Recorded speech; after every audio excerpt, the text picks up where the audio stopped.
Another one. This was very significant because this was my first time to cover a president. This was the late President Elpidio Quirino at Malacanang. He used to hold fireside chats, I believe, once a month. And my boss, he was my very first boss, Coco Trinidad, briefed me and he said, Vic, remember, you are an announcer for DZFM. That is the station of the office of the president. Don't you forget that. He said, because all the stations will cover this.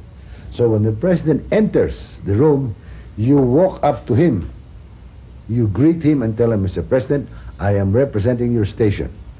Please take your cue from me. You tell him that very clearly. So that he will not listen to any other, because he says you are along with all the other announcers who are veterans and they will try to take over.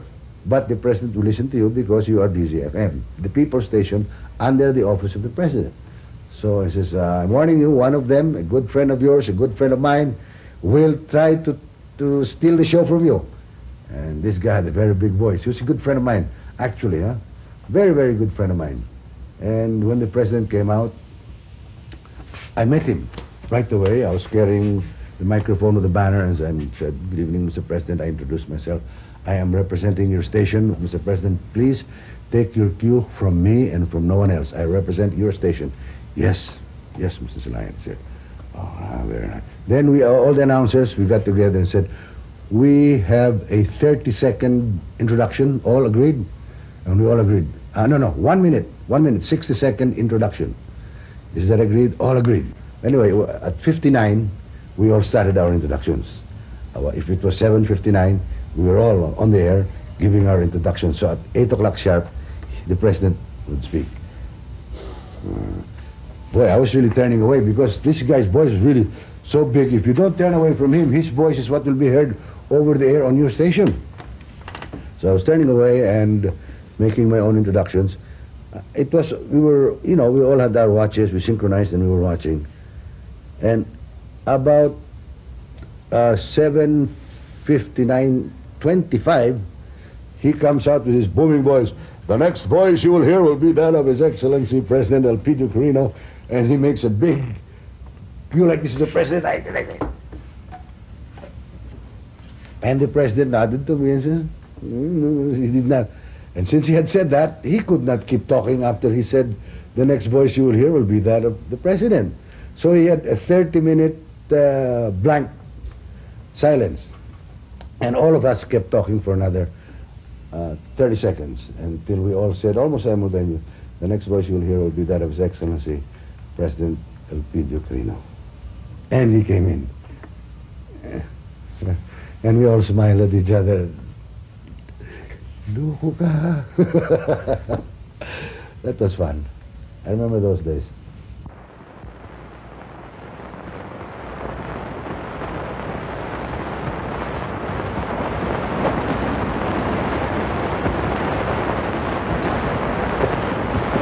Nakapagtataka ka, Renato. Parang walang halaga sa iyo ang kaligayahan ng buhay. Ang sinumang nilikha ng Nita ay walang hanap kundi ang ligaya. Pagkat yan ay bahagi ng buhay. Ngunit, alalahanin mong pinsan kay Herky. Ayokong masumbatan niya ako. Para kang hindi lalaki. Bakit hindi natin tapatin ang katotohanan? Bakit ipagpapakasakit natin ang luwalhating sa palagay ko nauukol sa atin? Ang pagkakasal ay likas lamang sa tao, Renato. Ngunit, kasalanan ko ba kung gusto?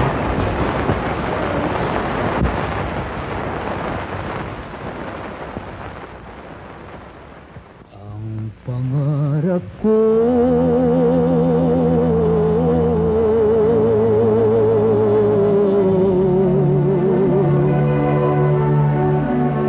ay pag-ibig mo.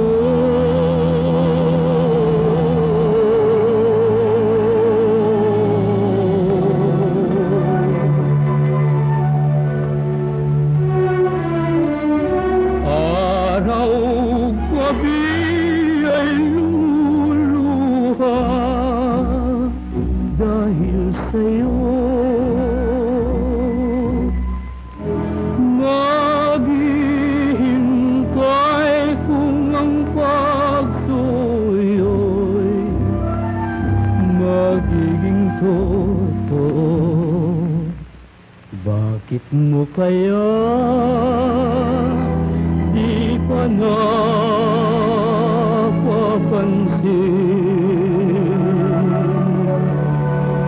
na mahal kita at ikaw ang mali.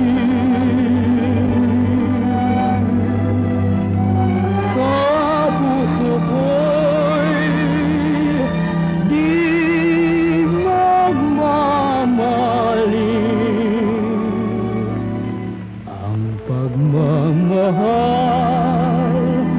sa'yo.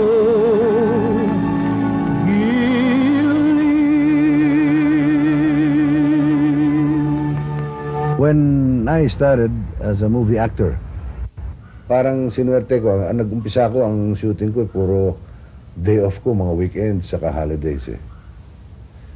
Dahil gusto kong gawing artista. Ang ginagawa ng direktor, sabi nga, i-schedule na lang kita pag wala kang trabaho. Gano'n nangyari sa akin. Sinuwerte ko. Kasi gusto niya akong gawing artista. Kilala na niya ako sa radyo, sa legitimate stage ni Director Avellana. Gusto lang niyang mailabas niya ako sa pelikula noon. This is what he said. I'll take you to Doña Sisang. I'll introduce you to her. Now, Doña Sisang had also been a friend of my father from way back. They were together on the board of directors of the old NARIC before the war. And so she knew my father and she said, "Oh bakit papapalitan ng pangalan ito?" Sabi niya, kilala naman yan sa radyo. Vic Silayan na yan. Kung ako kilala kong pangalan yan Sabi niya, ngayon ko lang nalaman na alak pala ito ni Hilarion. Sabi niya, hindi problema yan. Gawin natin artista, pero huwag na natin palitan ng pangalan. Huwag nang binyagan pa ng panibago para yung mga tagahanga sa radyo sumunod na sa pelikula. Na alam nila, siya rin yun. So that's where I started off with my first picture directed by Bert. Hook sa Bagong Pamumuhay. Which starred Jose Padilla Jr., Pempe, Celia Flor, that's his leading lady, and the other actors were Leroy Salvador, Tony Santos, Joseph de Cordova, all top-notch actors.